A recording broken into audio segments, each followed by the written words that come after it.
The year was 1944, and the world was engulfed in the flames of World War II. The United States had joined the fight against tyranny, sending its brave soldiers across the oceans to battle on foreign soil. Among those who answered the call was Captain James Reynolds, a seasoned officer in the U.S. Army, leading a platoon of battle-hardened men through the war-ravaged landscapes of France. The mission begins. The Allies had landed in Normandy, and after weeks of intense fighting, they were making their way deeper into occupied France.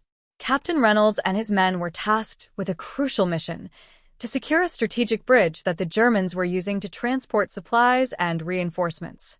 If the bridge remained in enemy hands, the German army could slow down the Allied advance, possibly changing the course of the war. Reynolds' platoon consisted of 30 men, each with his own story, each with loved ones waiting for him back home.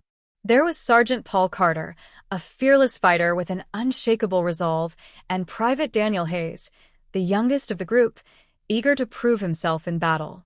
Despite their differences, they were bound by duty and the unbreakable bond of brotherhood forged in the crucible of war. The ambush. As they approached the bridge, the night sky was shrouded in darkness, with only the distant echoes of artillery fire breaking the silence. Moving cautiously through the dense forest, they encountered a German patrol.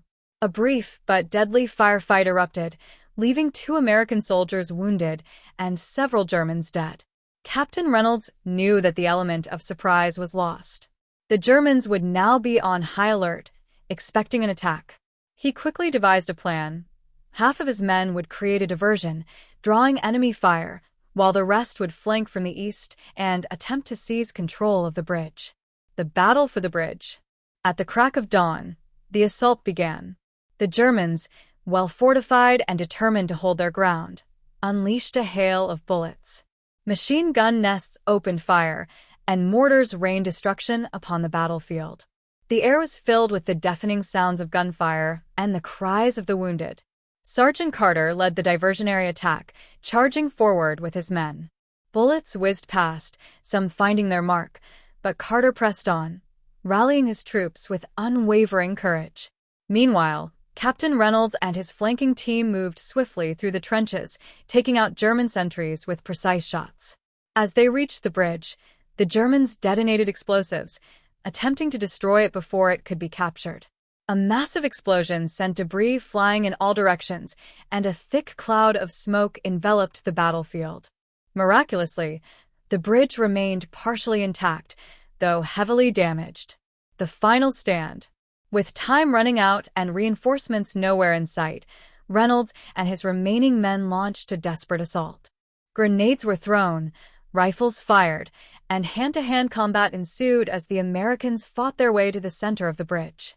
One by one, the Germans fell, until finally, their commander was shot, and the remaining soldiers surrendered.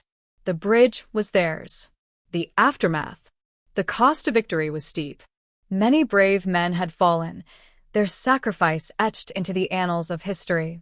Captain Reynolds stood on the battered bridge, his uniform stained with dirt and blood, his heart heavy with grief, but filled with pride. He knew that their victory had paved the way for the Allied forces to push forward, bringing them one step closer to ending the war.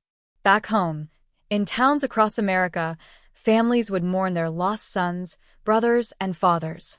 But they would also remember their courage, their unwavering determination, and the belief that freedom was worth fighting for. As the sun rose over the battlefield, casting its golden light upon the fallen, one truth remained: heroes are not born. They are forged in the fires of sacrifice. Echoes of valor. Captain Reynolds and his men would never forget the battle for the bridge. Their story would live on, not just in history books, but in the hearts of those who cherished the values they fought for. For in the echoes of war, valor never fades.